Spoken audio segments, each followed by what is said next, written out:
Hello dear students, अस्सलाम वालेकुम। हम पढ़ रहे हैं कोऑर्डिनेशन केमिस्ट्री और आज का जो हमारा टॉपिक है that is the valence bond theory for complexes. यानी कि आज के लेक्चर में हम सीखेंगे कि वैलेंस बॉन्ड थ्योरी है जिसको शॉर्ट में हम कहते हैं VBT। ये वैलेंस बॉन्ड थ्योरी कैसे कॉम्प्लेक्सेस पे अप्लाई की जाती है। How do we use valence bond theory to explain two things in complexes. जैसे कि हम सबको पता है कोई भी बॉन्डिंग थ्योरी, एक अच्छी बॉन्डिंग थ्योरी तब बनती है जब वो दो चीजों को एक्सप्लेन करे। एक होता है बॉन्डिंग और दूसरा होता है स्ट्रक्चर या ज्योमेट्री। इसका मतलब ये हुआ कि वैलेंस बॉन्ड थ्योरी को कॉम्प्लेक्सेस की दो चीजें एक्सप्लेन करनी होगी। एक हो गया बॉन्डिंग, यानी कि मेटल और लिगेंड के बीच में जो बॉन्ड बनता है वो कैसे बनता है, किन ऑर्बिटल्स के ओवरलैप से बनता है। हम सबको पता है a coordinate bond is also a covalent bond and every covalent bond is found by the overlapping of orbitals.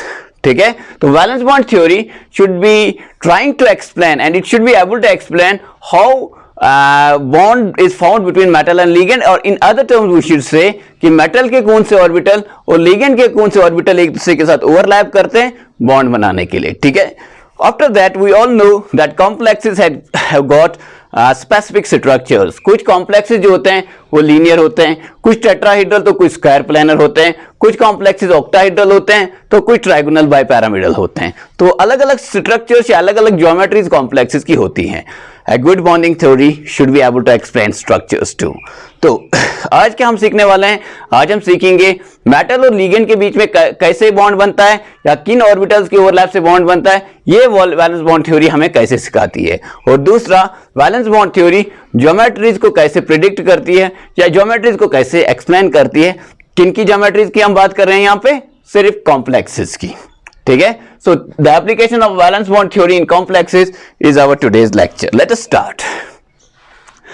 देखो भाई, first thing first and the most important thing about the valence bond theory in complexes is that the valence bond theory in complexes relies on the magnetic moment data.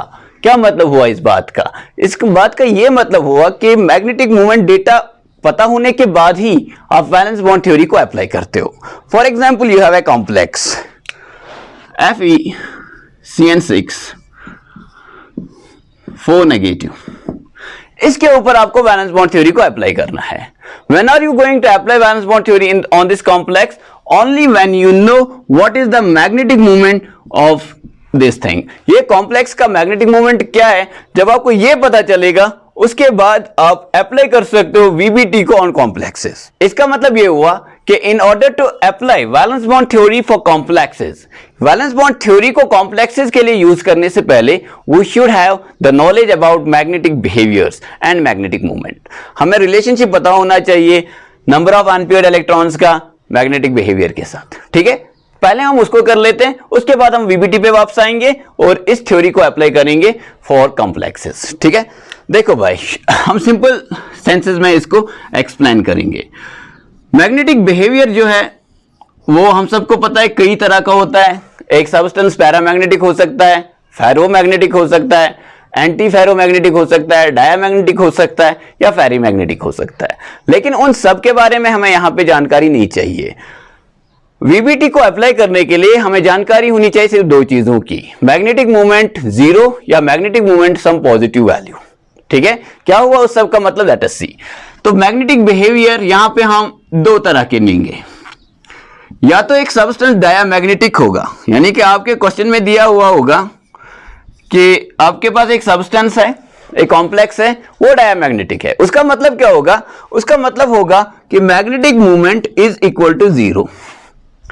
ठीक है, या फिर वो बोलेगा magnetic moment of this complex is equal to 3.9 या 5.2, यानी कि कोई पॉजिटिव वैल्यू होगा। उसका मतलब क्या होगा कि आपका जो सब्सटेंस है, आपका जो कॉम्प्लेक्स है वो पैरामैग्नेटिक है। हमें इन टर्म्स का मीनिंग तो पहले से पता है, diamagnetic is weekly repelled in the external magnetic field and paramagnetic substances they are weakly attracted towards the applied magnetic field। ठीक है ना, ये बातें तो हमें पता है। अब एक सब्सटेंस डायमैग्नेटिक कब होगा, when there is no unpaired electron। Basic knowledge जो हमें पहले से, जब सारे के सारे इलेक्ट्रॉन्स पेयर्ड हैं, for example this is 3D and this is 4s। अगर इसमें भी दो इलेक्ट्रॉन्स हैं और इसमें 10 इलेक्ट्रॉन्स हैं ऐसे। इस केस में सारे के सारे ऑर्बिटल्स क्या हैं? सारे के सारे ऑर्बिटल्स कंप्लीटली फिल्ड हैं, सारे के सारे इलेक्ट्रॉन्स पेयर्ड हैं। नंबर ऑफ अनपेयर्ड इलेक्ट्रॉन क्या है? 0। ऐसे सब्सटेंस का बिहेवियर कैसा होगा? They will be diamagnetic. Magnetic moment 0 आएगा। 0 क्यों आएगा? Because diamagnetism is an extremely weak thing. ठीक है ना? ओके। पैरामैग्नेटिक, ये किस बात पे डिपेंड करेगा? ये इस बात पे डिपेंड करेगा कि मैग्नेट आपका जो सबस्टेंस है उसके पास अनपेयर्ड इलेक्ट्रॉन्स हैं कि नहीं है। सो a substance is paramagnetic when there is one or more unpaired electrons। ठीक है ना? यानी कि अगर आपको बोलेंगे कि एक कंडीशन ये है, दूसरी कंडीशन ये है, बोलो इसका मैग्नेटिक बिहेवियर कैसा होगा, इसका मैग्नेटिक बिहेवियर कैसा होगा, तो ये डायमैग्नेटिक होगा because it's got no unpaired electron. इसमें एक अनपेयर्ड इलेक्ट्रॉन है तो ये पैरामैग्नेटिक होगा।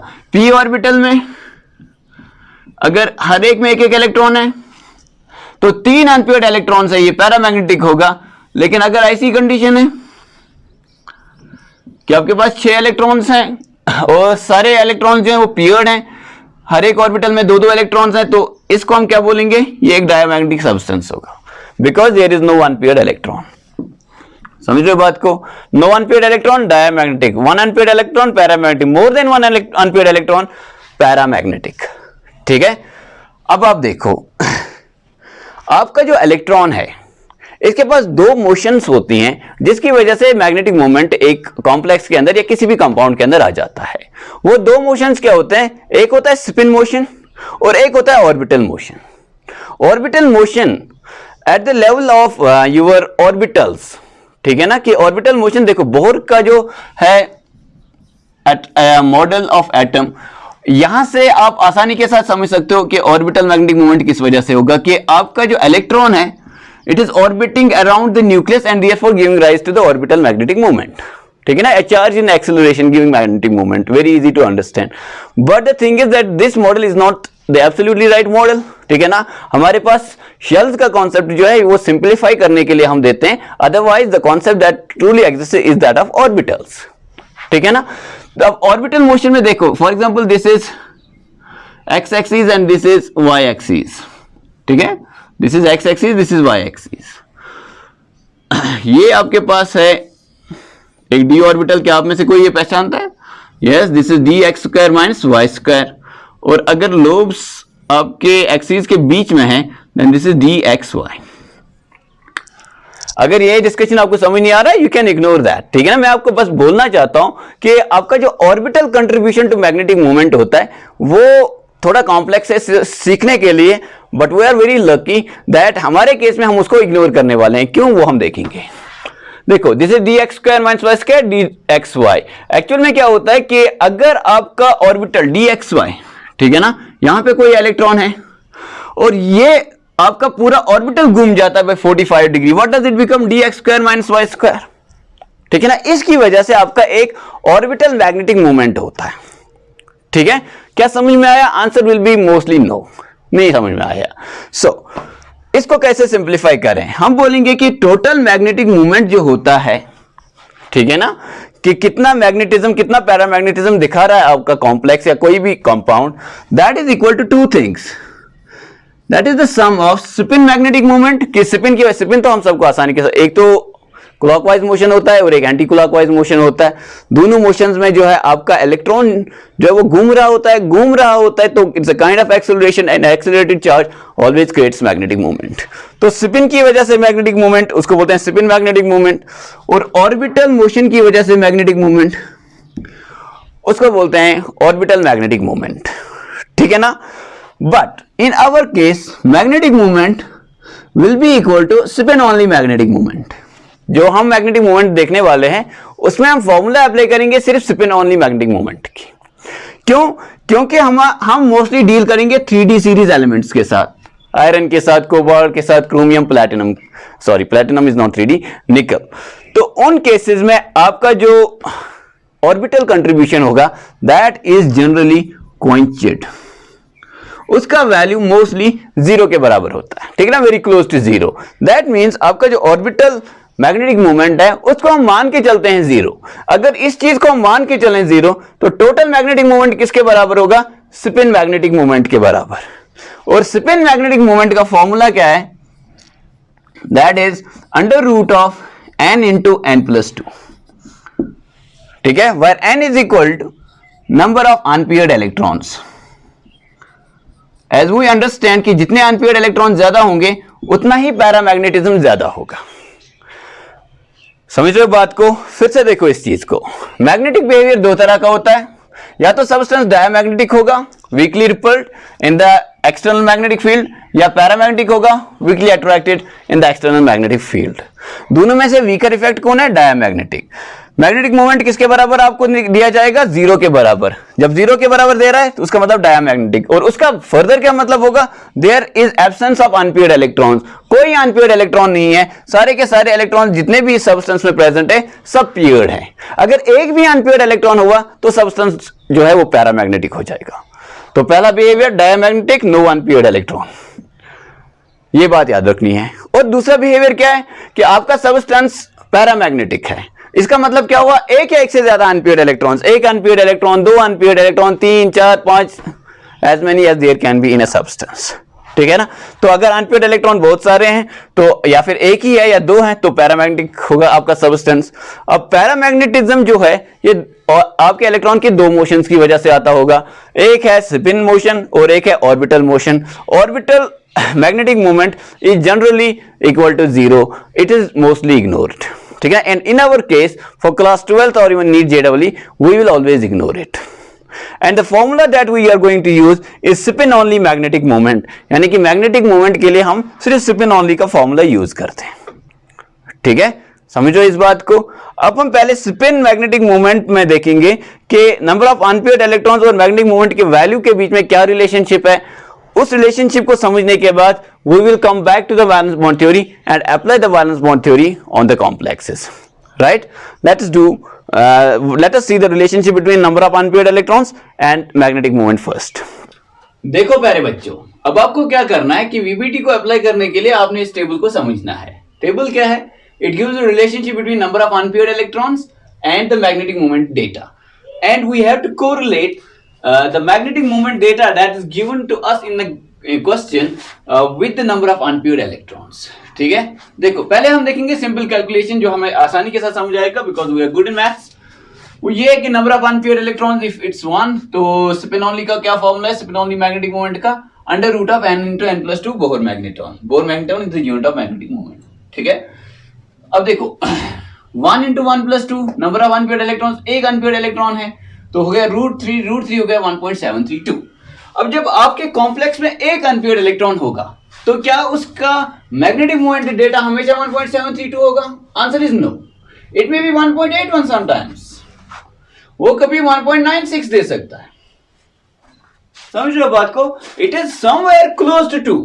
when the magnetic moment is somewhere close to 2, the number of unpaired electrons must be 1। ये आपको याद रखना है।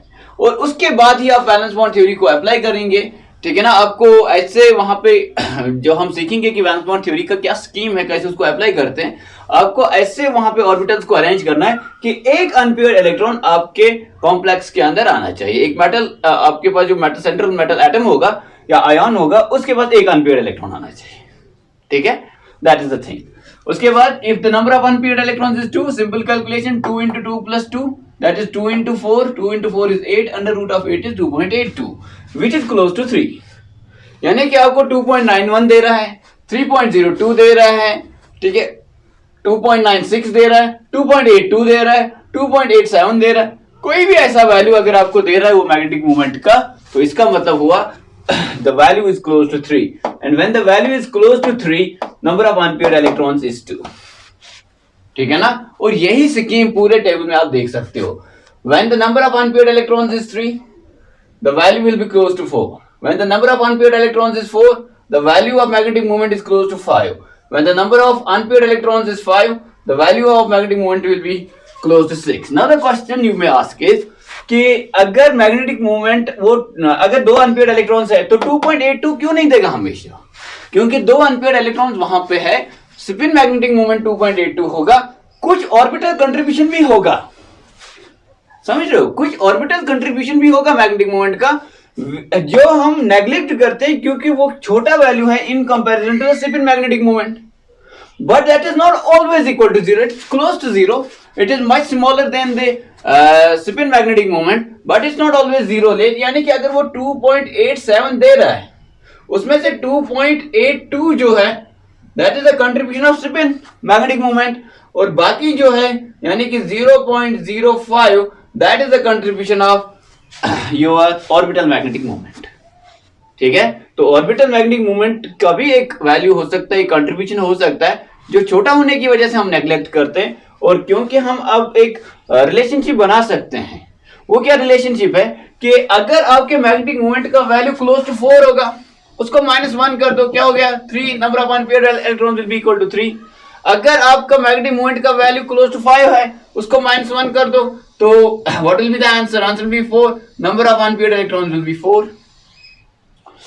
इसकी वजह से हमें मैग्नेटिक मूवमेंट जो ऑर्बिटल कंट्रीब्यूशन है वो कंसीडर करने की जरूरत नहीं है, क्योंकि हम यहां पे अप्रोक्सीमेट मेजरमेंट्स कर रहे हैं. ठीक है, okay. The magnetic movement of a complex is 5.02. क्या चीज आपको इससे समझना है? 5.02 is close to 5, number of unpaired electrons will be 5 - 1 = 4. बस इतना समझना है आपको. पहले इतना समझने के बाद आप वीबीटी को अप्लाई कर सकते हो. समझ रहे हो बात को? Magnetic moment close to 2, number of unpaired electrons 1. Magnetic moment close to 3, number of unpaired electrons 2. Magnetic moment close to 4, number of unpaired electrons 3, and so on. ठीक है, ये होगी पहली चीज जो हमने यहां से सीखी. इस मैग्नेटिक मूवमेंट डेटा के इंफॉर्मेशन के बाद कि मैग्नेटिक मूवमेंट 0 है तो डायमैग्नेटिक है, मैग्नेटिक मूवमेंट का वैल्यू 4 के क्लोज है तो 3 अनपेयर्ड इलेक्ट्रॉन्स है, डायमैग्नेटिक का मतलब कोई अनपेयर्ड इलेक्ट्रॉन नहीं है. ठीक है ना. इस इंफॉर्मेशन के बाद, इस अंडरस्टैंडिंग के बाद हम अप्लाई कर सकते हैं वीबीटी को कॉम्प्लेक्सेस पे. पहले हम वीबीटी के पोस्टुलेट्स देखेंगे और उसके बाद डायरेक्टली हम कॉम्प्लेक्सेस करेंगे और वीबीटी को कॉम्प्लेक्सेस के ऊपर अप्लाई करेंगे. ठीक है, let us start with the postulates of valence bond theory. So what are the postulates of valence bond theory for complexes? Valence bond theory का सिंपल एक स्कीम है. बोलता है जो मेटल और लिगेंड के बीच में बॉन्ड है, that's a covalent bond. And which covalent bond? Coordinate covalent bond. ठीक है, तो पहली चीज जो इसने बोली वो है कि मेटल और लिगेंड के बीच में कोऑर्डिनेट कोवलेंट बॉन्ड है. ध्यान से देखना क्या क्या मतलब हुआ इस बात का. बोला कि मेटल जो है ये इलेक्ट्रॉन पेयर एक्सेप्टर होगा और लिगेंड जो है ये इलेक्ट्रॉन पेयर डोनर होगा, विच वी नो एनीवेज.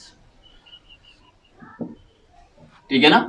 यानी कि क्या मतलब है इसका कि मेटल जो है it's a leaves acid because it is electron pair acceptor, और लिगेंड जो it's a leaves base because it's electron pair donor. इससे पूछा बॉन्ड कैसे बनेगा कि मेटल के पास खाली ऑर्बिटल होगा, लिगेंड के पास एक भरा हुआ ऑर्बिटल होगा. इन दोनों के ओवरलैप से ही मेटल लिगेंड के बीच में बॉन्ड बनेगा. तो मेटल का खाली orbital will overlap with the भरा हुआ orbital of the ligand. This is ligand here, and that will result in the formation of a bond. As we know, a bond is formed, a covalent bond is formed by the overlapping of orbitals. ठीक है ना. तो overlapping of यहाँ पे half filled orbitals नहीं है, यहाँ पे overlapping of 2 orbitals, one of which is empty and the other one contains 2 electrons. ठीक है ना. This is what he means. अगर ऐसा केस है तो लिगेंड कैसा होगा? हमेशा it is electron rich species, it will provide electron. Ligand का काम क्या है according to the valence bond theory? सिर्फ एक काम है लिगेंड का, फिलिंग का काम. ठीक है ना, कि खाली ऑर्बिटल मेटल के हैं. ठीक है ना, वो पहले से ही डायरेक्टेड होंगे स्पेस के अंदर और लिगेंड को आना है और उन ऑर्बिटल्स के साथ ओवरलैप करना है. बस इतना लिगेंड का काम है according to the valence bond theory. Metal जो है वो काफी इंपॉर्टेंट है. मेटल को क्या करना है? Metal has to make available vacant d orbitals, और sorry vacant orbitals we should say first. Metal has to make available, it makes available vacant orbitals. ठीक है ना. अब ये वैकेंट ऑर्बिटल्स कितने इसको बनाने हैं, कितने अवेलेबल करने हैं फॉर ओवरलैपिंग? जितने इसका कोऑर्डिनेशन नंबर होगा. आप देखोगे कि आपके पास है ये टेट्राकार्बोनाइल निकल NiCO4, ये आपके पास कॉम्प्लेक्स है. तो आप बोलोगे कि यहाँ पे कोऑर्डिनेशन नंबर क्या है निकल का 4 है, क्योंकि this is monodentate, 4 into 1 is 4। Coordination number कितना है 4 है, तो nickel has to make available 4 vacant orbitals for overlapping. Ligand आके फिर इन 4 ऑर्बिटल्स के साथ ओवरलैप कर लेंगे, ठीक है ना। So metal makes available vacant orbitals, the number of vacant orbitals depend on coordination number. Coordination number 6 है तो 6 वैकेंट ऑर्बिटल्स चाहिए। कोऑर्डिनेशन नंबर 5 है तो 5 वैकेंट ऑर्बिटल्स चाहिए। कोऑर्डिनेशन नंबर 2 ही है तो 2 वैकेंट ऑर्बिटल्स चाहिए, ठीक है। ओके, अब मेटल के पास कौन कौन से ऑर्बिटल्स हैं? मेटल कौन से ऑर्बिटल्स यूज करता है फॉर दिस बॉन्डिंग पर्पसेस, यानी कि कौन से वैकेंट ऑर्बिटल जो है ये प्रोवाइड करता है। अब हम सबको पता है कि वैलेंस बॉन्ड थ्योरी का जो सबसे पावरफुल कॉन्सेप्ट है जिससे वो बॉन्डिंग और ज्योमेट्री दोनों को बहुत अच्छे से एक्सप्लेन करता है, that is the concept of hybridization. तो वो कॉन्सेप्ट यहां पे भी होगा। बोला कि जो वैकेंट ऑर्बिटल्स हैं दे विल अंडरगो हाइब्रिडाइजेशन, ठीक है ना। कितने वैकेंट ऑर्बिटल्स हाइब्रिडाइज हो जाएंगे? जितना कोऑर्डिनेशन नंबर होगा, समझ रहे हो। So vacant orbitals they will undergo, vacant orbitals of metal they will undergo hybridization। Hybridization के बगैर तो आपका वीबीटी का कॉन्सेप्ट अधूरा रह जाता है, ठीक है ना। The most important concept within VBT is hybridization. तो हाइब्रिडाइजेशन करेंगे वैकेंट मेटल ऑर्बिटल्स। कितने हाइब्रिड ऑर्बिटल्स बनेंगे? जितना कोऑर्डिनेशन नंबर होगा, जितने वैकेंट ऑर्बिटल्स आपस में जो है इंटरमिक्स होके हाइब्रिडाइजेशन करेंगे उतना आपके पास हाइब्रिड ऑर्बिटल्स बन जाएंगे। और कितने करते हैं that depends on the coordination number. What does that mean? आपके पास है COF6, ठीक है, 3 negative for example. Coordination number क्या है कोबाल्ट का? 6 है। तो कितने वैकेंट ऑर्बिटल चाहिए? 6। वो वैकेंट ऑर्बिटल्स क्या s p या d के होंगे जो ओवरलैप करेंगे आपके लिगेंड्स के साथ? Answer is no. s p और d के जो ऑर्बिटल्स होंगे वो पहले हाइब्रिडाइज हो जाएंगे, ठीक है ना। हाइब्रिडाइजेशन के बाद 6 हाइब्रिडाइज्ड वैकेंट ऑर्बिटल्स होंगे जो ओवरलैप करेंगे फ्लोराइड के जो है 6 फ्लोराइड्स के ऑर्बिटल्स के साथ, ठीक है। सो क्या बोला हमने कि मेटल और लिगेंड के बीच में कोऑर्डिनेट बॉन्ड है। मेटल के पास खाली ऑर्बिटल होगा, लिगेंड के पास भरा हुआ ऑर्बिटल होगा, दोनों ओवरलैप करेंगे, बॉन्ड बन जाएगा। मेटल के पास खाली ऑर्बिटल होना जरूरी है, इसलिए metal makes available vacant orbitals, और वो जो वैकेंट ऑर्बिटल्स होंगे दे अंडरगो हाइब्रिडाइजेशन। कितने वैकेंट ऑर्बिटल्स अवेलेबल होते हैं हाइब्रिडाइजेशन के लिए? It depends on the coordination number. Coordination number 5 तो वैकेंट ऑर्बिटल जो हाइब्रिडाइजेशन करेंगे वो भी 5 होंगे। वैकेंट ऑर्बिटल 6 चाहिए, तो 6 ऑर्बिटल्स जो हैं वो आपस में वो जो है इंटरमिक्स हो जाएंगे, हाइब्रिडाइजेशन करेंगे, और 6 वैकेंट ऑर्बिटल्स आपको अवेलेबल हो जाएंगे वहां पे जो हाइब्रिडाइज्ड होंगे। तो आपके लिए एक क्वेश्चन है, मेटल और लिगेंड के बीच में जो ओवरलैप होता है ऑर्बिटल्स के, उसमें मेटल के जो ऑर्बिटल्स होते हैं वो कौन से होते हैं? अनहाइब्रिडाइज्ड या hybridized? According to VVT hybridized. Hybridized orbitals overlap करते हैं लिगेंड के ऑर्बिटल्स के साथ। So this is, what is this? ये जो मेटल और लिगेंड का है, लिगेंड का अपना ऑर्बिटल है कोई, ठीक है ना, और मेटल का कौन सा ये ऑर्बिटल है? This is hybridized orbital. So the bond is found between the hybridized metal orbital and a filled ligand orbital of the ligand, ठीक है। ये बॉन्ड यहाँ पे बन जाता है जो कि एक कोऑर्डिनेट बॉन्ड है, ठीक है ना। You can see it like this, coordinate bond, ठीक है। अब आप देखो, what are the orbitals of the metal that undergo hybridization. अब आपसे क्वेश्चन पूछ सकते हैं कि मेटल के कौन से ऑर्बिटल्स हाइब्रिडाइजेशन करते हैं। तो ऑब्वियसली जो मेटल के पास ऑर्बिटल्स होंगे, ठीक है, तो हम क्योंकि हम डी ब्लॉक एलिमेंट्स की बात कर रहे हैं, ट्रांजिशन सीरीज की बात कर रहे हैं, उनके कॉम्प्लेक्सेस की बात कर रहे हैं, तो जो हाइब्रिडाइजेशन होगा उसमें 3 तरह के ऑर्बिटल्स हिस्सा लेंगे, s ऑर्बिटल्स, p ऑर्बिटल और d ऑर्बिटल। लेकिन ये जो d ऑर्बिटल यहां पे है, this can be n-1 d orbital that can participate in hybridization, और इट कैन बी nd। इसका क्या मतलब है ये समझना जरूरी है। अब कंसिडर करो आयरन को। For example you have iron. Iron का कॉन्फ़िगरेशन क्या है? 3d6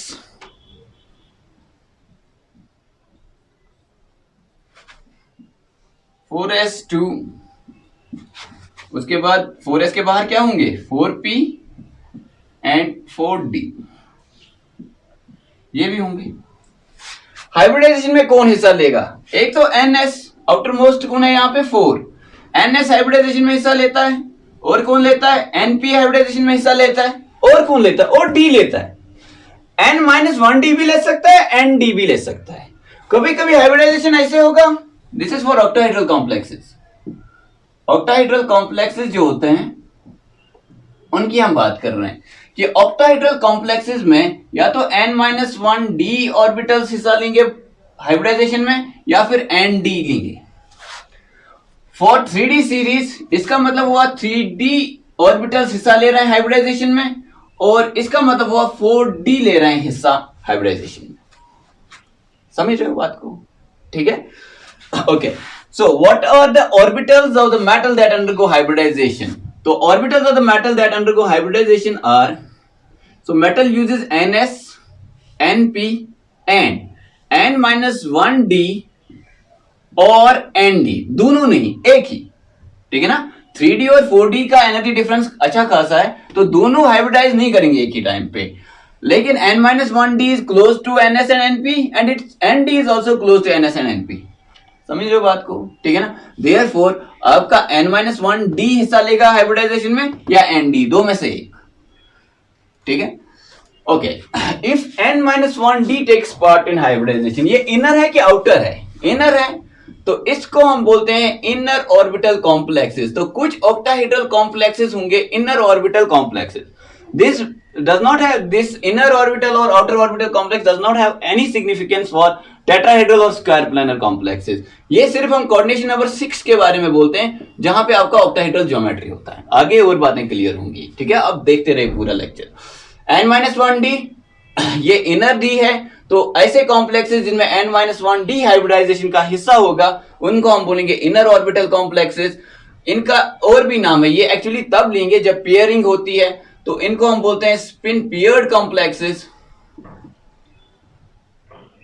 और इनका पैरामैग्नेटिज्म बहुत कम होता है, जीरो होता है या फिर कम वैल्यू होता है, उनको बोलते हैं लो स्पिन कॉम्प्लेक्सेस।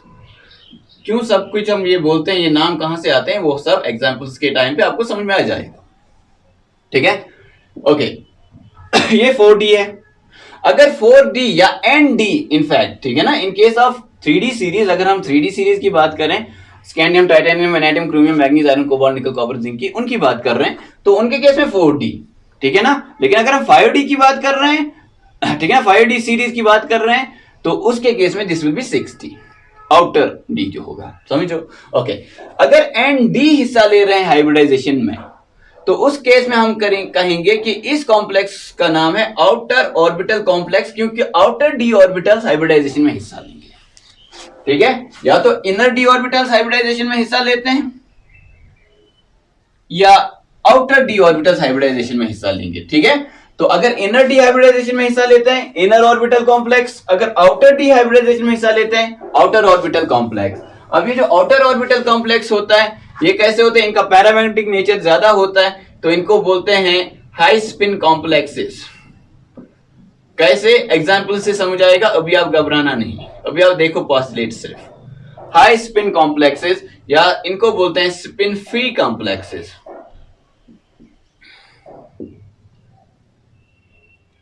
आपसे कोई पूछेगा इनर ऑर्बिटल और आउटर ऑर्बिटल कॉम्प्लेक्स जो होते हैं, ये क्या पूरे कोऑर्डिनेशन में लगता है या सिर्फ कोऑर्डिनेशन नंबर 6 के लिए लगता है? Answer is for coordination number 6 only. ये कॉन्सेप्ट हम सिर्फ ऑक्टाहेड्रल कॉम्प्लेक्सेस के लिए यूज करते हैं, ठीक है। इस कोऑर्डिनेशन नंबर 6 और ऑक्टाहेड्रल कॉम्प्लेक्स को पहले समझने के लिए हम एक छोटा सा टेबल यहाँ पे बनाते हैं। आपको अगर वीबीटी आप भूल गए हैं, नॉर्मल वीबीटी जो हम केमिकल बॉन्डिंग में पढ़ते हैं, वो याद दिलाते हैं आपको कि अगर आपके पास कोऑर्डिनेशन नंबर 2 है, ठीक है ना, तो हाइब्रिडाइजेशन जो वहां पे होगी दैट विल बी sp, जैसे कि आपने देखा होगा, और आपका जो स्ट्रक्चर होगा या ज्योमेट्री होगी दैट विल बी लीनियर, ठीक है ना। इसी तरह 3 के लिए ट्राइगोनल प्लेनर। हमारे कॉम्प्लेक्सेस में 2 कोऑर्डिनेशन नंबर बहुत ज्यादा इंपॉर्टेंट है, हम उन्हीं 2 की ज्यादा बात करेंगे। Coordination number 4 and coordination number 6। क्या इसका मतलब वो सारे कॉम्प्लेक्सेस में कोऑर्डिनेशन नंबर 4 या 6 होगा? आंसर इज नो, 5 वाले भी होंगे, ट्राइगोनल बाइपैरामीटर ज्योमेट्री वाले भी होंगे, बहुत सारे होते हैं, ठीक है। लीनियर भी होते हैं कॉम्प्लेक्सेस, ट्राइगोनल प्लेनर कॉम्प्लेक्सेस भी होते हैं, और बहुत ही जो है अजीब स्ट्रक्चर्स, जैसे कि आपके पास सैंडविच कॉम्प्लेक्सेस होते हैं, वो स्ट्रक्चर्स भी होते हैं। लेकिन मोस्टली हमारे लिए जो इंपॉर्टेंट कोऑर्डिनेशन नंबर्स हैं वो है coordination number 4 and coordination number 6। जब 4 कोऑर्डिनेशन नंबर है, वीबीटी को अप्लाई कर रहे हैं, देखो क्या याद रखना है, 4 कोऑर्डिनेशन नंबर है, ठीक है ना, तो कितने हाइब्रिड ऑर्बिटल्स चाहिए? 4 हाइब्रिड ऑर्बिटल, यानी कि मेटल के 4 वैकेंट ऑर्बिटल्स एक दूसरे के साथ हाइब्रिडाइज होके 4 हाइब्रिड वैकेंट ऑर्बिटल्स बनाएंगे जो ओवरलैप करेंगे लिगेंड के ऑर्बिटल्स के साथ। अब इसके लिए यहां पे 2 कंडीशंस है, या तो sp3 होगा या sd3, यहां पे sp3 और sd3 ये दोनों कंडीशंस ट्रू है फॉर कॉम्प्लेक्सेस, या फिर होगा dsp2। sd3 आपके केस में जो है वो हम नहीं देखेंगे एग्जांपल्स में, although for example magnet MnO4 negative जो है, इसमें मैग्नीज का sd3 हाइब्रिडाइजेशन है, लेकिन वो जनरली हम कंसिडर नहीं करते हैं वीबीटी में, तो यहां पे हम sp3 कंसिडर कर रहे हैं। या और आपका कोऑर्डिनेशन नंबर 4 में क्या एक ही हाइब्रिडाइजेशन है? आंसर इज नो, 2 हाइब्रिडाइजेशंस है, sp3 भी और dsp2 भी। अगर sp3 है तो वो कैसे डायरेक्टेड होते हैं स्पेस में? टेट्राहीड्रल फैशन में, और टेट्राहीड्रल ज्योमेट्री देते हैं कॉम्प्लेक्स को। और dsp2 ऑर्बिटल्स अगर हाइब्रिडाइज होंगे तो फिर जो 4 ऑर्बिटल्स बनेंगे वो कैसे होंगे? Towards the 4 corners of a square, तो this will be a square planar complex. अब कोऑर्डिनेशन नंबर 6 के लिए क्या आपको याद रखना है? कोऑर्डिनेशन नंबर 4 के लिए क्या याद रखा? या तो sp3 या dsp2। sp3 होगा तो टेट्राहीड्रल, dsp2 होगा तो स्क्वायर प्लेनर। कोऑर्डिनेशन नंबर 6 के लिए फिर से 2 हाइब्रिडाइजेशन, sp3d2 और d2sp3। तो आप बोलेंगे अलग अलग क्यों नहीं लिखा? क्योंकि दोनों का शेप जो बनेगा वो ऑक्टाहीड्रल ही होगा। अगर sp3d2 है तो ये बाहर वाला d है कि अंदर वाला d है? ये बाहर वाला d है, तो this will be our outer orbital complex, outer orbital complex, जिसको हमने शॉर्ट फॉर्म में लिखा OOC। This will be high spin और low spin complex, outer orbital complex. यहां पे आप देखो आउटर ऑर्बिटल कॉम्प्लेक्स जो होता है this is high spin complex, और स्पिन फ्री कॉम्प्लेक्स भी इसको बोला जाता है। और अगर d2sp2 है तो दिख रहा है कि ये इनर ऑर्बिटल कॉम्प्लेक्स है, ठीक है ना, this will B low spin complex और स्पिन पियर्ड कॉम्प्लेक्स। ये टेबल भी आप याद रखेंगे for coordination number 4 and coordination number 6 specially, ठीक है ना। sp3 tetrahedral, dsp2 square planar, सारी चीजें एग्जांपल्स में क्लियर होंगी, ठीक है। Should we take examples now? ये अपने पोस्टुलेट्स भी देखें कि मेटल और लिगेंड के बीच में जो बॉन्ड होगा वो कोऑर्डिनेट कोवेलेंट बॉन्ड होगा। मेटल के पास खाली ऑर्बिटल्स होंगे, वो खाली ऑर्बिटल कौन से होंगे? वो होंगे हाइब्रिडाइज्ड ऑर्बिटल्स। कितने हाइब्रिडाइज्ड ऑर्बिटल खाली मेटल को अवेलेबल करने हैं? कोऑर्डिनेशन नंबर जितना होगा उतने अवेलेबल करने हैं। फिर लिगेंड के ऑर्बिटल्स उन हाइब्रिड ऑर्बिटल्स के साथ ओवरलैप करेंगे, या लिगेंड जो है वो अपने इलेक्ट्रॉन्स उन हाइब्रिड ऑर्बिटल्स में देगा, शेयर करेगा मेटल के साथ, और इस तरह से बॉन्ड बनेगा। हाइब्रिडाइज्ड ऑर्बिटल जो होंगे दे will be definitely directed in space.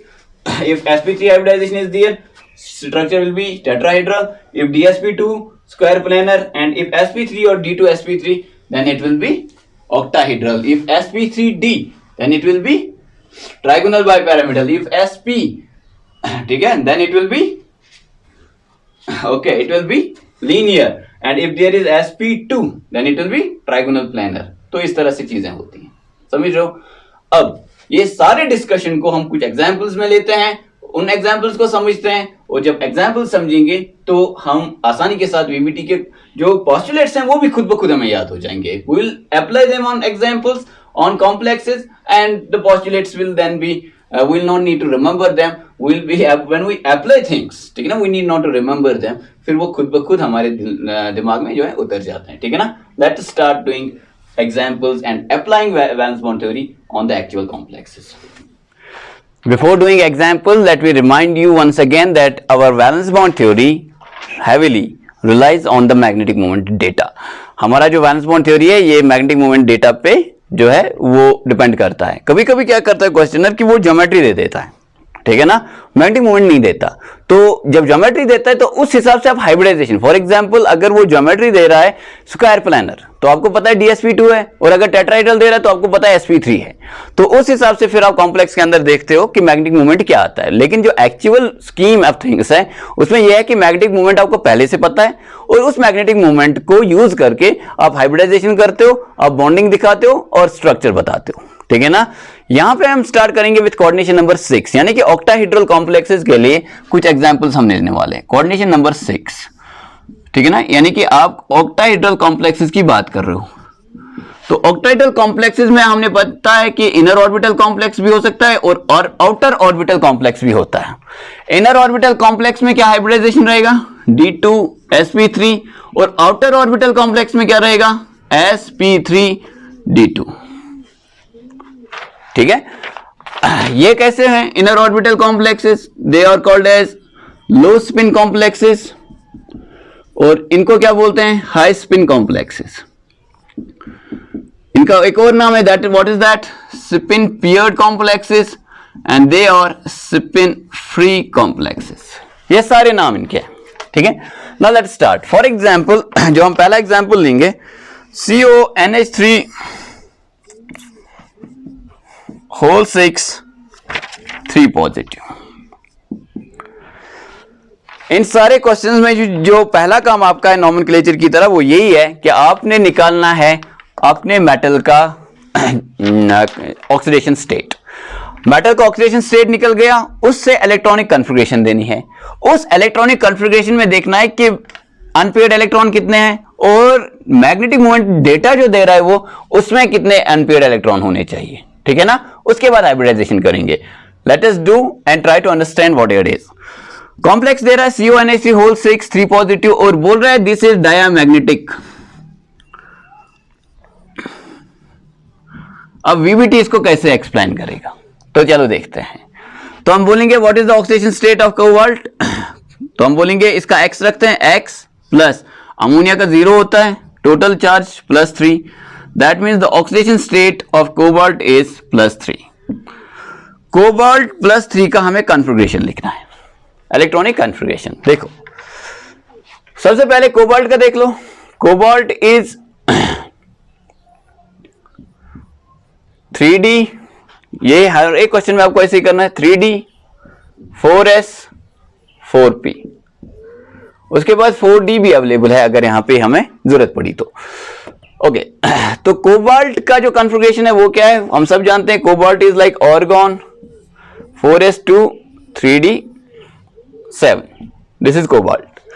Cobalt 3 positive क्या क्या होगा कि हमें पता है कि पहले S से इलेक्ट्रॉन निकलते हैं, ठीक है ना, क्योंकि D में जब D ऑर्बिटल में जब इलेक्ट्रॉन आ जाते हैं तो S ऑर्बिटल्स को रिपल करके वो इलेक्ट्रॉन ऑर्बिटल्स बाहर आ जाते हैं और उनकी एनर्जी ज्यादा हो जाती है, और S ऑर्बिटल से पहले इलेक्ट्रॉन निकलते हैं, उसके बाद D से, ठीक है ना, 4s before 3D, electron lose करने की जब बात आती है। तो कोबाल्ट का कॉन्फ़िगरेशन क्या है, 4s2 3D 7, 4s2 3D 7, 1 2 3 4 5 6 and 7, this is the configuration of cobalt.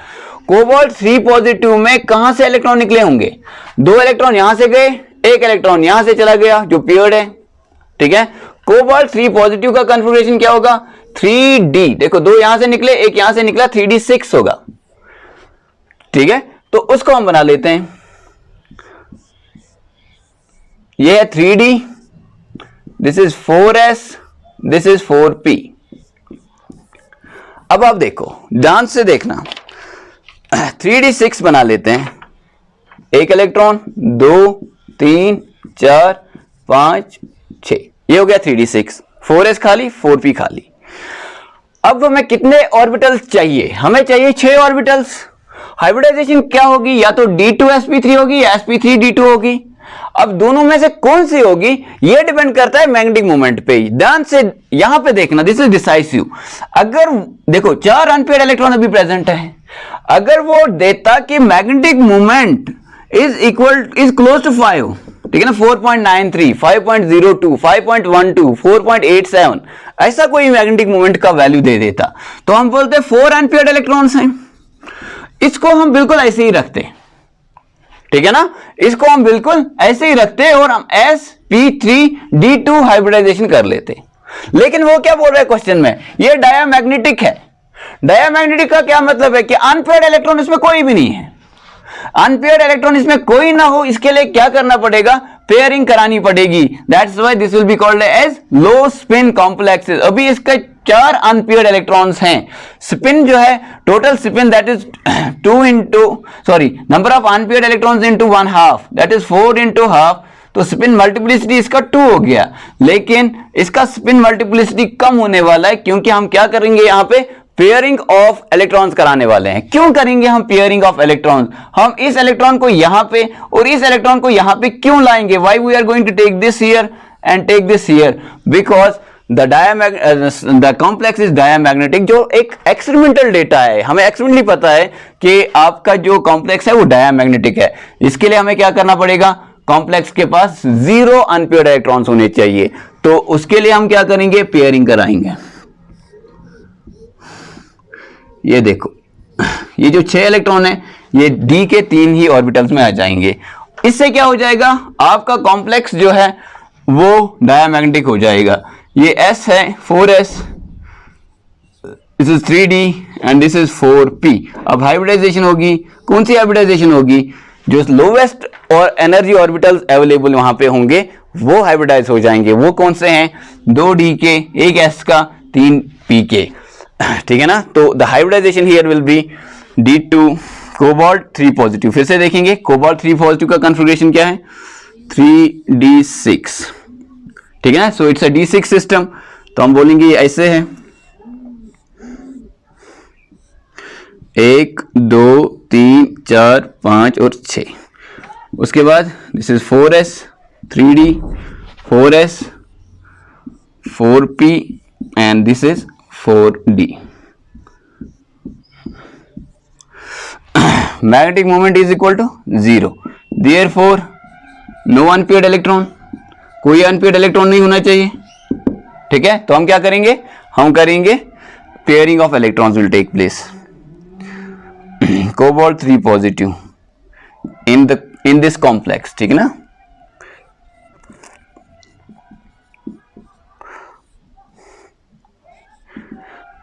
वो कैसा होगा, पेयरिंग हो जाएगी 1 2 3 4 5, ये था पहली कंडीशन, और ये 6। अब ये इलेक्ट्रॉन यहां पे आ जाएगा, ये इलेक्ट्रॉन यहां पे आ जाएगा। अब ये डायामैग्नेटिक हो गया है, this is s, this is 3d 4s and then 4p। अब ये वाले जो हैं हाइब्रिडाइज हो जाएंगे। कौन सी हाइब्रिडाइजेशन होगी बच्चे, d2sp3। d2sp3 हाइब्रिडाइजेशन जब हो जाएगी तो इसको हम क्या बोलेंगे, इनर ऑर्बिटल कॉम्प्लेक्स। तो कैसा कॉम्प्लेक्स है, CONH3 it's an inner orbital complex, ठीक है। उसके बाद आप यहां पे देखिए,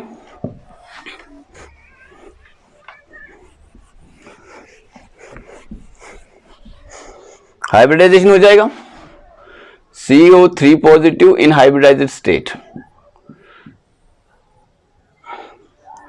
2d के, 1s का और 3p के। These are d2sp3 hybrid orbitals, ठीक है ना। इसके अलावा इसमें क्या है, कोबाल्ट 3 पॉजिटिव में इसके अलावा क्या है इन हाइब्रिडाइज्ड स्टेट, वो 3 ऑर्बिटल्स हैं अपने d के जो फिल्ड हैं। ये 3d है, ठीक है ना, बाकी 2d यहां पे हैं, 1s और 3p, ठीक है। So d2sp3 hybrid orbitals are here and यहां पे 4d भी होगा, दिस इज 4d। कितने ऑर्बिटल्स खाली हैं, 6, 1 2 3 4 5 6। अब वहां पे आपके अमोनिया जो 6 होंगे, एक अमोनिया 6 अमोनिया, एक यहां पे ओवरलैप करेगा, एक ऑर्बिटल यहां ओवरलैप करेगा, एक इसमें देगा इलेक्ट्रॉन, एक इसमें देगा, एक इसमें देगा और एक इसमें देगा। This is ammonia, this is ammonia, ammonia, ammonia. Ammonia में क्या हाइब्रिडाइजेशन होती है बच्चे, sp3। तो वो sp3 हाइब्रिड ऑर्बिटल यहां पे इन खाली ऑर्बिटल्स के साथ ओवरलैप करके इसको इलेक्ट्रॉन दे देंगे, ठीक है। तो obviously what will be the geometry whenever d2sp3 hybridization is there, आपका ज्योमेट्री जो होता है वो क्या होता है, ऑक्टाहेड्रल। तो ऑक्टाहेड्रल ज्योमेट्री एक्सप्लेन हो गया, डायमैग्नेटिक नेचर भी एक्सप्लेन हो गया, ठीक है ना। और ये भी बता दिया कि this will B A low spin और इनर ऑर्बिटल कॉम्प्लेक्स होगा, लो स्पिन कॉम्प्लेक्स होगा या स्पिन पीरियड कॉम्प्लेक्स। लो स्पिन क्यों? देखो, जब हमने इसको अनहाइब्रिडाइज्ड स्टेट में देखा तो इसके पास 4 अनपेयर्ड इलेक्ट्रॉन है, ठीक है ना। Number of unpaired electrons multiplied by the spin of each electron which is half, that is called as spin multiplicity या टोटल स्पिन। तो टोटल स्पिन क्या थी अनहाइब्रिडाइज्ड स्टेट में या अनबाउंड स्टेट में? तो आप बोलेंगे टोटल स्पिन जो थी वो थी 4 into हाफ, दैट इज 2। लेकिन जब इसको बॉन्ड बनाने थे तो वहां पे इसके पास सारे के सारे पेयरिंग में चले गए, तो टोटल स्पिन कितना आ गया? 0 आ गया। तो 2 से लेके 0 आ गया वो, तो स्पिन ज्यादा हो गया कि कम हो गया? कम हो गया, इसलिए हमने इसको बोला लो स्पिन कॉम्प्लेक्सेस, ठीक है ना। नंबर ऑफ अनपेयर्ड इलेक्ट्रॉन कम हो जाता है, स्पिन कम हो जाता है। तो नंबर ऑफ अनपेयर्ड इलेक्ट्रॉन 4 से 0 हो गया, तो स्पिन कम हो गया। और स्पिन पेयर्ड कॉम्प्लेक्सेस क्यों? क्योंकि वहां पे जो आपके इलेक्ट्रॉन्स हैं वो पेयरिंग में चले गए, तो स्पिन पेयर्ड हो गया वो कॉम्प्लेक्स, ठीक है। ये हो गया पहला एग्जाम्पल। दूसरा एग्जाम्पल जो है वो हम लेंगे COF6 3 नेगेटिव। इस वाले एग्जाम्पल को आपने समझा होगा। Let's go to example number 2। बिल्कुल ऐसे ही, जितने एग्जाम्पल करेंगे उतना चीजें जो हैं आसान होती जाएंगी।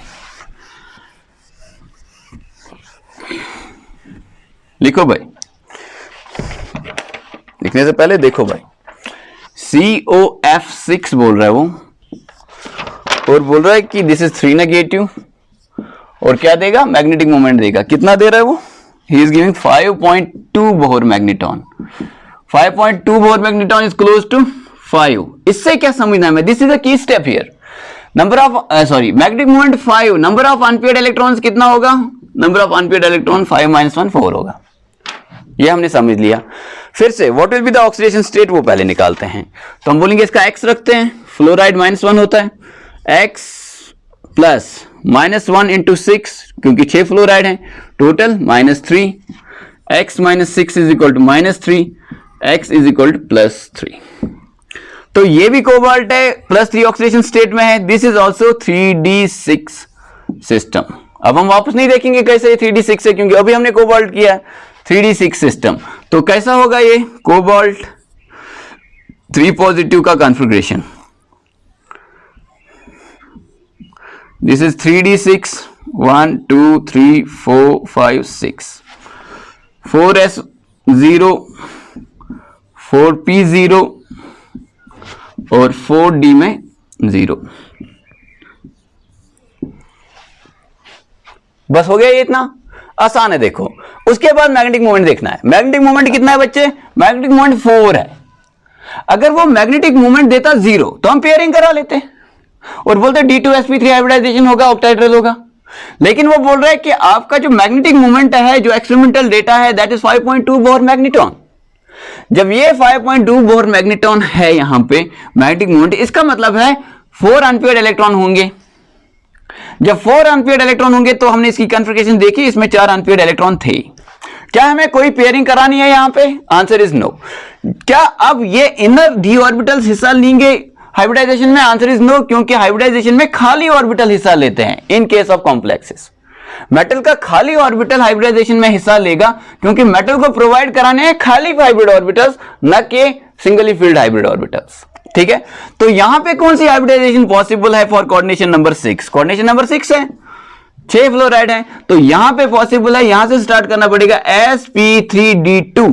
तो these 6 will undergo hybridization and form 6 sp3d2 hybrid orbitals। ठीक है ना। सो हम लिखेंगे कोबाल्ट इन हाइब्रिडाइज्ड स्टेट, कोबाल्ट 3 पॉजिटिव। इसमें ये ऐसे ही रहेगा 3d, 1 2 3 4 5 6 with 4 unpaired electrons giving magnetic moment 5.2। और ये हाइब्रिडाइजेशन हो गया sp3d2, sp3d2 और 4d के 3 ऑर्बिटल्स ऐसे रहेंगे खाली यहां पे। ठीक है, अब मुझे आप बोलिए हाइब्रिडाइजेशन में बाहर का डी ऑर्बिटल हिस्सा ले रहा है कि अंदर वाला डी ऑर्बिटल? बाहर वाला। तो कैसा कॉम्प्लेक्स ये बनेगा? यहां पे ये बनेगा आउटर ऑर्बिटल कॉम्प्लेक्स। स्पिन क्या कम हुई कि कम नहीं हुई? स्पिन कम नहीं हुई, जो 4 अनपेयर्ड इलेक्ट्रॉन्स थे वो रहे वहां पे, तो this is a high spin complex. Spin free है कि पेयर्ड है? स्पिन फ्री है, तो हम बोलेंगे this is spin free complex. बहुत ही सिंपल कॉन्सेप्ट्स, ये देखो, वेरी सिंपल, ठीक है ना। हम अप्लाई कर रहे हैं वैलेंस बॉन्ड थ्योरी कॉम्प्लेक्सेस पे।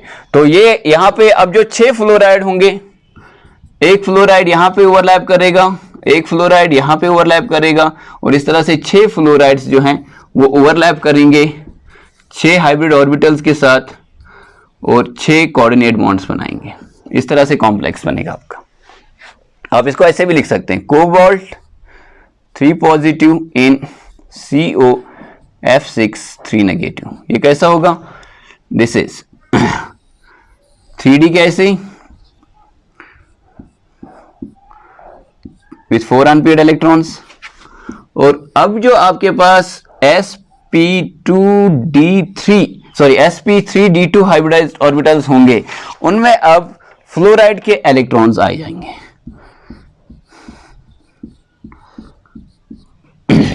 अगर आपको बोलेंगे टोटल वैलेंस इलेक्ट्रॉन कितने हैं कोबाल्ट में इन COF6 3 नेगेटिव, तो आप बोलेंगे 1 2 3 4 5 6 6 2 12 13 14 15 16 17 18।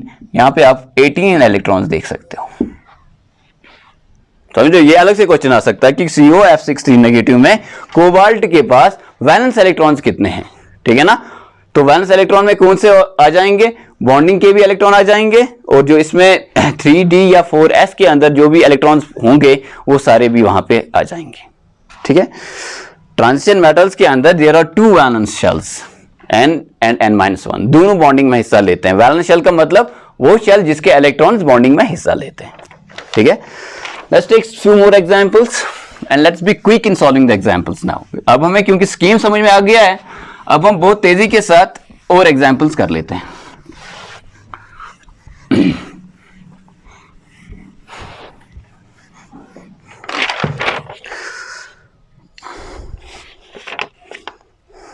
FeCN6 4 negative. ये बोल रहा है FeCN6 4 नेगेटिव, और इसके बारे में क्या बोल रहे हैं? डायामैग्नेटिक है। जब डायामैग्नेटिक है तो पहली चीज जो आपके दिमाग में आएगी क्या होगा कि डायामैग्नेटिक है तो पेयरिंग हुई होगी इलेक्ट्रॉन्स की, और अगर पेयरिंग हुई है इलेक्ट्रॉन्स की तो इनर ऑर्बिटल कॉम्प्लेक्स बना होगा, और अगर इनर ऑर्बिटल कॉम्प्लेक्स बना होगा तो ये एक लो स्पिन कॉम्प्लेक्स होगा। सारा कुछ हम वीबीटी से देख लेंगे। सबसे पहले oxidation state x - 6 1s are 6, तो इसका -1 है, 6 का -6 होगा, is equal to -4, x is equal to +2। So you have iron in +2 oxidation state. Iron का अपना कॉन्फ़िगरेशन क्या है? Outer electronic configuration, that is 3d6 4s2। Iron 2 positive का क्या कॉन्फ़िगरेशन होगा? 3d6, क्योंकि ये 2 इलेक्ट्रॉन्स वहां पे चले जाएंगे। 3d6 तो देख लेते हैं, आयरन 2 पॉजिटिव, इसका कॉन्फ़िगरेशन है 3d6, बिल्कुल कोबाल्ट 3 पॉजिटिव की तरह।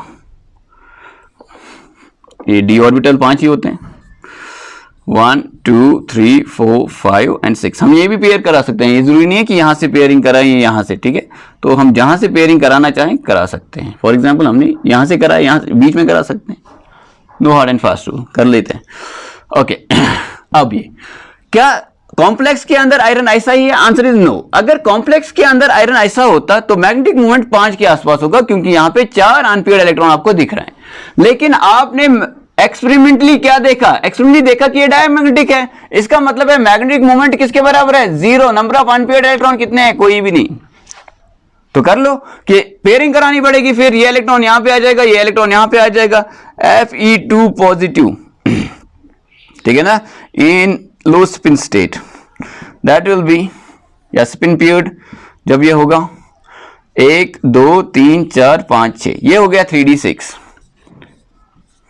ठीक है ना। अब यहां पे क्या है बाहर? 4s 4p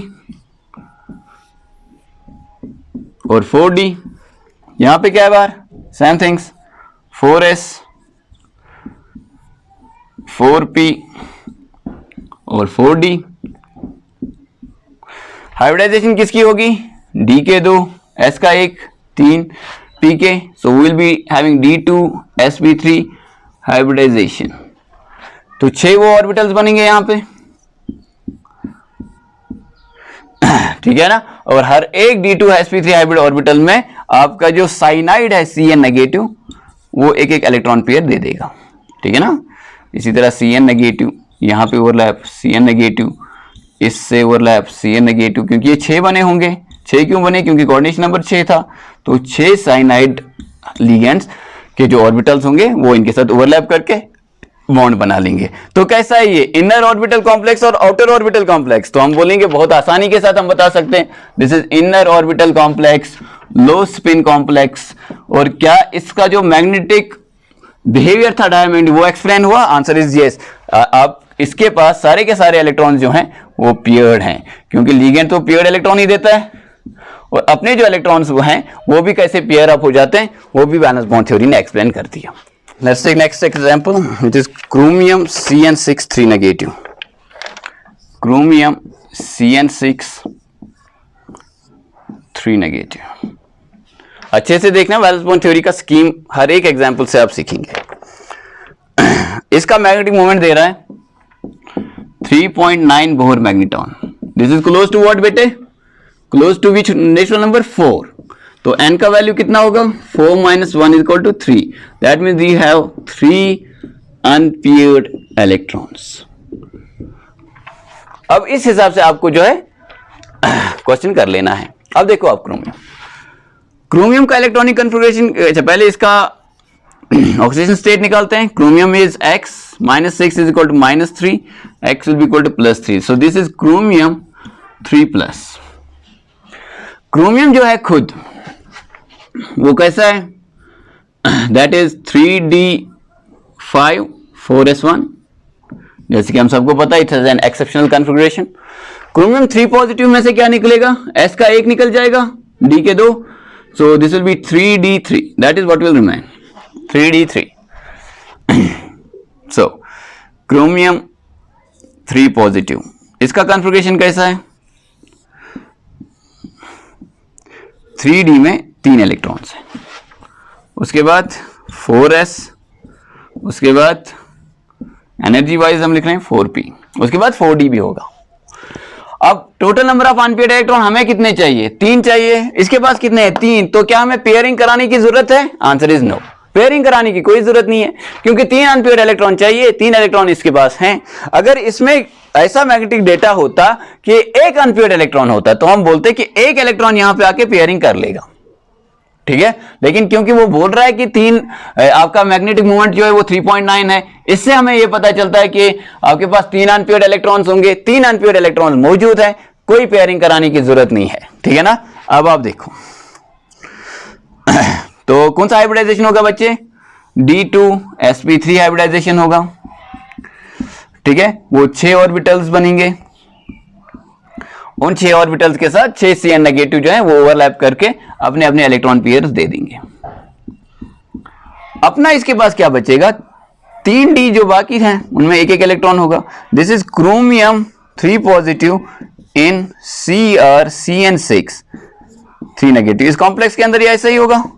अब साइनाइड ने इसको अपने अपने इलेक्ट्रॉन दे दिए हैं। अगर आपसे पूछा जाए टोटल इलेक्ट्रॉन कितने हैं इसके पास, तो आप बोलोगे 15, 12 ये हो गए, 3 ये हो गए। समझ रहे हो बात को? ठीक है। सो दिस इज योर क्रोमियम। अब आपसे पूछा जाएगा कि इनर ऑर्बिटल कॉम्प्लेक्स है कि outer orbital complex? Inner orbital complex है, but there is a difference between this inner orbital complex and the inner orbital complexes that we were seeing before.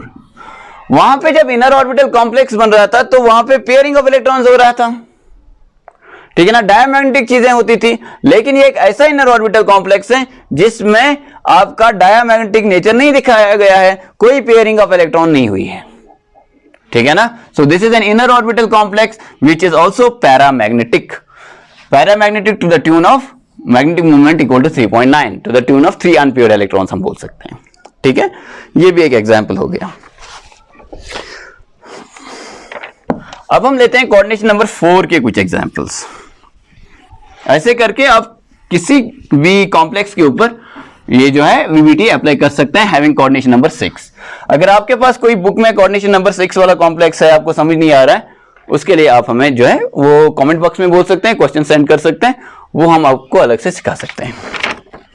Now let us take coordination number 4। Coordination number 4 में क्या क्या geometries possible हैं? या hybridisation DSP2 SP3, ये कब होगा? जब square planar geometry होगी, स्क्वायर प्लानर। और ये कब होगा? जब टेट्राहेड्रल ज्योमेट्री होगी। क्या इसमें इनर ऑर्बिटल आउटर ऑर्बिटल का कॉम्प्लेक्स कांसेप्ट है? Answer is no.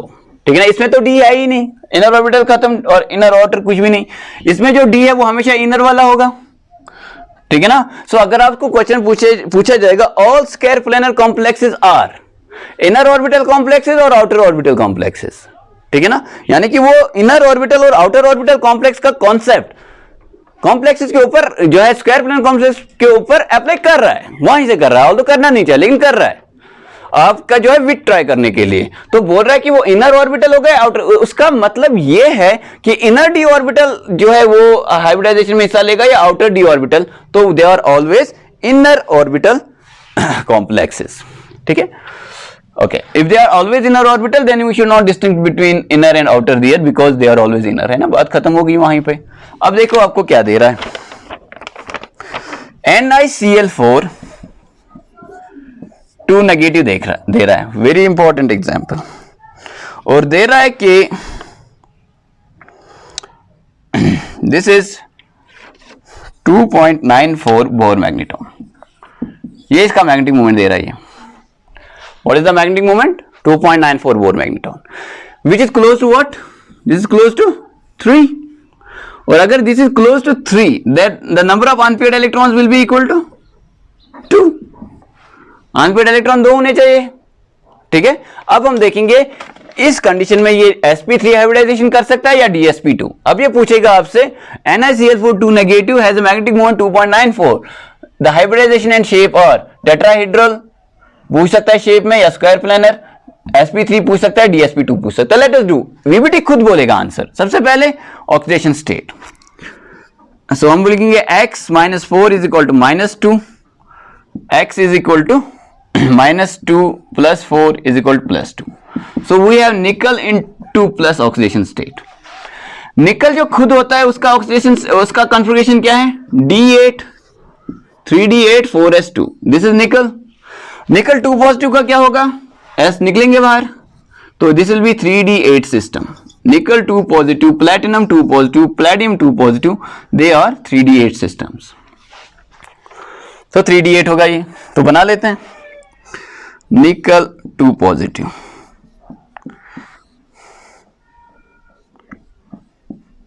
One 2 3 4 5 6 7 and 8। ठीक है, अब देखो this is S, this is 3D, this is 4S and this is 4P। क्योंकि ऑक्टाहेड्रल कॉम्प्लेक्स की बात ही नहीं हो रही तो आउटर की बात ही नहीं हम करेंगे। ठीक है ना, 4D की हम बात ही नहीं करेंगे। अब हमें सिर्फ ये देखना है DSP2 होगा या sp3 होगा। अब देखो अगर ये बोलता डायमैग्नेटिक है तो डायमैग्नेटिक का मतलब क्या होता कि ये इलेक्ट्रॉन जो है ये पेयर अप हुआ होगा और एक डी ऑर्बिटल यहां पे अवेलेबल होता, फिर हम कहते हैं DSP2 हाइब्रिडाइजेशन होगा, क्योंकि लोवेस्ट अनऑक्यूपाइड ऑर्बिटल्स जो होंगे वो हाइब्रिडाइजेशन में हिस्सा लेंगे, लोवेस्ट वैकेंट ऑर्बिटल्स। लेकिन यहां पे वो बोलता है कि बहुत मैग्नेटॉन 2.94 है, यानी कि अनपेयर्ड इलेक्ट्रॉन 2 हैं। यहां पे ऑलरेडी कितने अनपेयर्ड इलेक्ट्रॉन हैं? 2। क्या हम यहां पे पेयरिंग कर सकते हैं? आंसर इज नो, क्योंकि अगर हम पेयरिंग करेंगे तो डायमैग्नेटिक हो जाएगा। लेकिन ये पैरामैग्नेटिक है with magnetic moment 2.94, 2 unpaired electron इसके पास होने चाहिए और वो हैं। तो कौन सी हाइब्रिडाइजेशन डेफिनेटली होगी? एक S और 3 P मिलेंगे, sp3 हाइब्रिडाइजेशन होगा। और जब sp3 हाइब्रिडाइजेशन होगा उन 4, तो शेप यहां पे क्या होगा? sp3 हाइब्रिडाइजेशन हो जाएगा, शेप हो जाएगा टेट्राहेड्रल। तो आपसे पूछा जाएगा इस कॉम्प्लेक्स का शेप क्या है, तो आप क्या बोलोगे बच्चे? टेट्राहेड्रल। और आपसे पूछेंगे कि आपके पास निकल 2 positive in this complex NiCl4 2 negative कैसा है, तो आप बोलेंगे ये 3D तो ऐसा ही रह रहा है, यहां पे 8 इलेक्ट्रॉन अपने with 2 unpaired and 6 are paired, और यहां पे आपके जो Cl नेगेटिव के इलेक्ट्रॉन्स हैं वो ओवरलैप करके इसको दो दो इलेक्ट्रॉन्स यहाँ पे 4 Cl नेगेटिव 4 पेयर्स दे देंगे, ठीक है ना। What is the total number of electrons? ये हो गए 8, ये भी हो गए 8, 8 + 8 16, सो दिस इज 16 इलेक्ट्रॉन सिस्टम। तो निकल के पास टोटल वैलेंस इलेक्ट्रॉन वहां पे कितने आ जाते हैं? 16, ठीक है। सो यहां पे हमें सिर्फ इतना बताना था कि स्क्वायर प्लेनर होगा या फिर टेट्राहेड्रल, तो हमने बहुत ही आसानी के साथ बता दिया कि ये टेट्राहेड्रल होगा और बता दिया कि इसमें हाइब्रिडाइजेशन sp3 होगी, ठीक है। तो नेक्स्ट एग्जांपल पे चलते हैं। अब यहां पे कुछ बुक्स या कुछ टीचर्स आपको बोल सकते हैं कि Cl नेगेटिव एक वीक फील्ड लिगेंड है, इसने पेयरिंग नहीं कराई, हमें मैग्नेटिक मोमेंट की जरूरत नहीं है। वो अप्रोच गलत होगा मेरे बच्चे। वीक फील्ड लिगेंड और strong field ligand valence bond theory का कॉन्सेप्ट ही नहीं है। वैलेंस बॉन्ड थ्योरी ने कभी वीक फील्ड लिगेंड और स्ट्रॉन्ग फील्ड लिगेंड की बात ही नहीं की। वैलेंस बॉन्ड थ्योरी रिलाई करता है मैग्नेटिक मोमेंट डेटा पे, उसके बगैर नहीं कर सकता ये काम। समझो बात को। स्ट्रॉन्ग फील्ड और वीक फील्ड लिगेंड का क्यों बोला जाता है फिर बुक्स के द्वारा या टीचर्स के द्वारा? क्योंकि जो सबसे ज्यादा अप्लाई होती है थ्योरी कॉम्प्लेक्सेस पे, जो हम नेक्स्ट थ्योरी पढ़ने वाले हैं, that is crystal field theory. Crystal field का थ्योरी है weak field ligands and strong field ligands. Strong field और वीक फील्ड लिगेंड्स जो है वो वैलेंस बॉन्ड थ्योरी का हिस्सा नहीं है। यहां पे तो फील्ड नहीं, वो कुछ अप्लाई कर रहे हैं, रिपल्शन हो रहा है या कुछ ऐसा हो रहा है, फील्ड की बात वहां पे होगी, ठीक है ना। इलेक्ट्रॉन जो इनकमिंग इलेक्ट्रॉन्स होंगे उनका एक फील्ड होगा जिसकी बात हम क्रिस्टल फील्ड थ्योरी में करेंगे। तो जो स्ट्रॉन्ग फील्ड और वीक फील्ड कॉन्सेप्ट्स हैं वो वैलेंस बॉन्ड थ्योरी के नहीं है, वो कॉन्सेप्ट्स हैं क्रिस्टल फील्ड थ्योरी के, ठीक है। अब क्रिस्टल फील्ड थ्योरी करने के बाद आप ये अंदाजा लगा सकते हो कि क्लोराइड जो है वो आपका पेयरिंग नहीं करा सकता और साइनाइड जो है या कार्बन मोनोऑक्साइड वो पेयरिंग करा सकता है, समझ लो, वो वहां पे आप कर सकते हो। लेकिन वैलेंस बॉन्ड थ्योरी अपने आप में मैग्नेटिक मोमेंट डेटा पे रिलाई करती है। Once you have magnetic moment data you can apply valence bond theory. You need not to know whether a thing is strong field और वीक फील्ड, ठीक है ना। Okay, the next example is NiCN4। बिल्कुल similar example है, 2 negative, लेकिन magnetic moment जो है वो दे रहा है 0.0, यानी कि डायमैग्नेटिक दे रहा है वो। क्या इसको अब हम एक्सप्लेन कर सकते हैं? Our answer should be very easily. जब वो डायमैग्नेटिक की बात कर रहा है तो बोलो मेरे बच्चे अनपेयर्ड इलेक्ट्रॉन कितने होंगे? 0। मुझे बोलो what is the oxidation state of निकल हियर? बिल्कुल सेम सिस्टम है, x - 4 = -2, x = +2। वी हैव निकल 2 पॉजिटिव सिस्टम, और निकल 2 पॉजिटिव सिस्टम कैसा सिस्टम है? D8 system. सो निकल 2 पॉजिटिव कैसा होगा कॉन्फ़िगरेशन में? 1 2 3 4 5 6 7 एंड 8। ये कौन सा है? 3D। 4s में कोई भी नहीं, 4p में कोई भी नहीं। अब देखो, अगर यहां पे वो sp3 हाइब्रिडाइजेशन करेगा फिर बॉन्ड्स बना लेगा, तो what will be the magnetic moment of the complex? Close to 3, क्योंकि 2 अनपेयर्ड इलेक्ट्रॉन्स हैं। लेकिन एक्सपेरिमेंटली क्या निकला है? वो डायमैग्नेटिक निकला है। जब डायमैग्नेटिक निकला है तो बोलो कोई अनपेयर्ड इलेक्ट्रॉन इसमें होगा? नहीं होगा कोई अनपेयर्ड इलेक्ट्रॉन। जब इसमें कोई अनपेयर्ड इलेक्ट्रॉन नहीं होगा तो फिर व्हाट इज द कंक्लूजन कि ये जो इलेक्ट्रॉन है ये यहां पे आया होगा, देयर मस्ट बी पेयरिंग। तो यहां पे पेयरिंग हुई होगी। जब पेयरिंग होगा उसके बाद एक S और 2p आपस में हाइब्रिडाइज हो जाएंगे, dsp2 हाइब्रिडाइजेशन होगा और स्क्वायर प्लेनर कॉम्प्लेक्स बनेगा। देखो कैसे, निकल 2 पॉजिटिव इन हाइब्रिडाइज्ड स्टेट या पेयर स्टेट की पेयरिंग हो जाएगी। पेयरिंग क्यों करा रहे हैं? मैग्नेटिक मोमेंट 0 है। 1 2 3 4 5 6 7 8, ये इलेक्ट्रॉन यहां पे आ गया। अब ये S है 4s और 4p। अब हाइब्रिडाइजेशन होगी। क्या हाइब्रिडाइजेशन यहां से स्टार्ट होगी? Answer is no, that will make this complex very labile. अगर sp3 ये यहां से करता, एक लो एनर्जी का वैकेंट ऑर्बिटल रहता। जब एक लो एनर्जी का वैकेंट ऑर्बिटल होता है तो कॉम्प्लेक्स जो होता है अनस्टेबल होता है, उसको लेबाइल कॉम्प्लेक्स बोलते हैं, कि वो काफी तेजी के साथ रिएक्ट करता है क्योंकि इसके पास एक ऑर्बिटल अवेलेबल है जो आसानी के साथ इलेक्ट्रॉन पेयर को एक्सेप्ट कर सकता है। वेरी स्ट्रॉन्ग ऑक्सीडाइजिंग एजेंट होगा वो। ठीक है ना, खुद रिड्यूस होगा और ऑक्सीडाइज करेगा किसी स्पीशीज को, बहुत ही अच्छा ऑक्सीडाइजिंग एजेंट ये यहाँ पे हो जाएगा, जिसकी वजह से अनस्टेबल होगा। लेकिन कॉम्प्लेक्स नहीं चाहेगा अनस्टेबल होना, कॉम्प्लेक्स चाहेगा as much inert as possible. तो ये यहाँ पे क्या करेगा, जो लोएस्ट ऑर्बिटल्स अवेलेबल हैं वो हाइब्रिडाइज करेंगे। कितने चाहिए, 4। तो 4 ऑर्बिटल्स कैसे बनेंगे, एक डी, एक एस और 2 पी। तो 4 dsp2 हाइब्रिड ऑर्बिटल्स बनेंगे। साइनाइड एक यहां पे इलेक्ट्रॉन पेयर देगा, एक यहां पे इलेक्ट्रॉन पेयर देगा, एक यहां पे इलेक्ट्रॉन पेयर देगा, एक यहां पे इलेक्ट्रॉन पेयर देगा, और इस तरह से आपके पास Ni2 positive and NiCN4 2 negative जो है वो कुछ ऐसा होगा।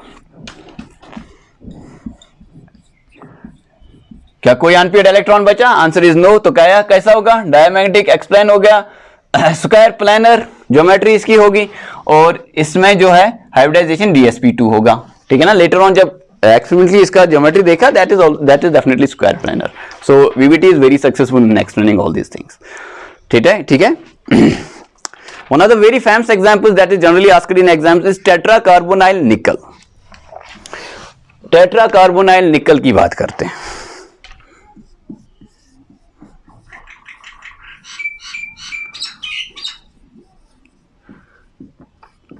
कंफ्यूज नहीं होना मेरे बच्चे, अच्छे से देखना। NiCO4 कोई चार्ज नहीं है कॉम्प्लेक्स के ऊपर। So what will be the oxidation state of nickel? X plus 0 is equal to 0. Oxidation state of nickel is 0. This is very important. There is a difference between 0 oxidation state and plus 2 oxidation state. That's where people make mistake in this question.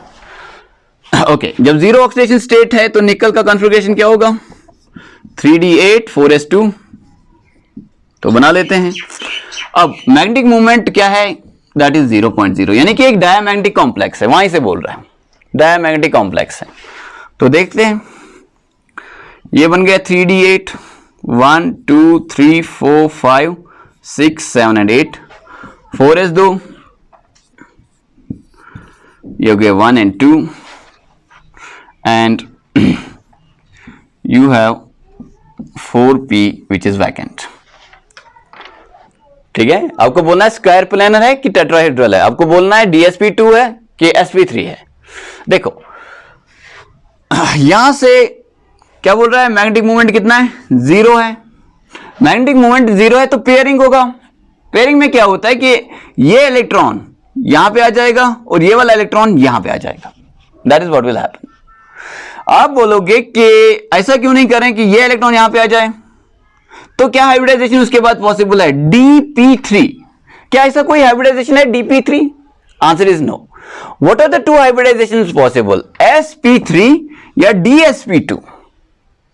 ठीक है, या तो sp3 होगा या dsp2 होगा। तो आप ये भी बोल सकते हो कि हम ये दो इलेक्ट्रॉन्स को यहां क्यों लेंगे, इन दो इलेक्ट्रॉन्स को यहां क्यों नहीं लेंगे।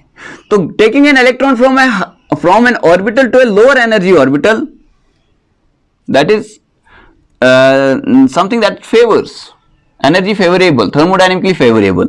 लो एनर्जी से हाई एनर्जी में जाना नॉट एनर्जेटिकली फेवरेबल, क्योंकि फिर वो दो इलेक्ट्रॉन्स जो हैं वो यहां पे रहेंगे, उनकी एनर्जी हाई रहेगी, वो आसानी के साथ जो है आपका कॉम्प्लेक्स जो है ऑक्सीडाइज हो जाएगा, एक स्ट्रॉन्ग रिड्यूसिंग एजेंट बनेगा, कॉम्प्लेक्स स्टेबल नहीं होगा। तो टेट्राकार्बोनाइल निकल में आपको क्या याद रखना है कि pairing of electrons will take place, ये दो इलेक्ट्रॉन्स इन दो ऑर्बिटल्स में आ जाएंगे, निकल 0 यानी कि ऑक्सीडेशन स्टेट तो 0 है, इन पेयर स्टेट पेयरिंग हो जाएगी। 3d में आपके 4s वाले इलेक्ट्रॉन आ जाएंगे, एक यहां से आया, एक यहां से आया, एक इनके पास है, therefore this will be the condition, this will be 3d in case of your tetracarbonyl nickel। s खाली, p खाली, sb है खाली, pb है खाली, इसमें चाहिए कोई वैलेंस बॉन्ड थ्योरी वाली। Okay, anyways this is 4p। ठीक है, तो कौन सा हाइब्रिडाइजेशन होगा, no prizes for guessing, sp3 hybridization होगा। 4 कार्बन मोनोऑक्साइड के इलेक्ट्रॉन पेयर्स इसमें आ जाएंगे, sp3 हाइब्रिडाइज्ड ऑर्बिटल्स, और अपने इसके पास कितने हैं, अपने इसके पास 10 इलेक्ट्रॉन्स हैं, जो 3D में, डायमैग्नेटिक भी है, ठीक है ना। और कैसा शेप होगा फिर इसका, टेट्राहीड्रल, और एक्सपेरिमेंटली क्या शेप एक्चुअल में इसका है, टेट्राहीड्रल। तो डायमैग्नेटिक से sp3 hybridization and tetrahedral shape, this is true about tetracarbonyl nickel. तो what are the things that you need to know about tetracarbonyl nickel. ये डायमैग्नेटिक है, इसमें sp3 हाइब्रिडाइजेशन है और इसमें टेट्राहीड्रल ज्योमेट्री है। इसके अपोजिट में NiCN4 2 नेगेटिव, ये कैसा था, ये भी डायमैग्नेटिक था लेकिन DsP2 था और स्क्वायर प्लानर था। NiCl4 2 नेगेटिव का देखो, ये कैसा था, पैरामैग्नेटिक था।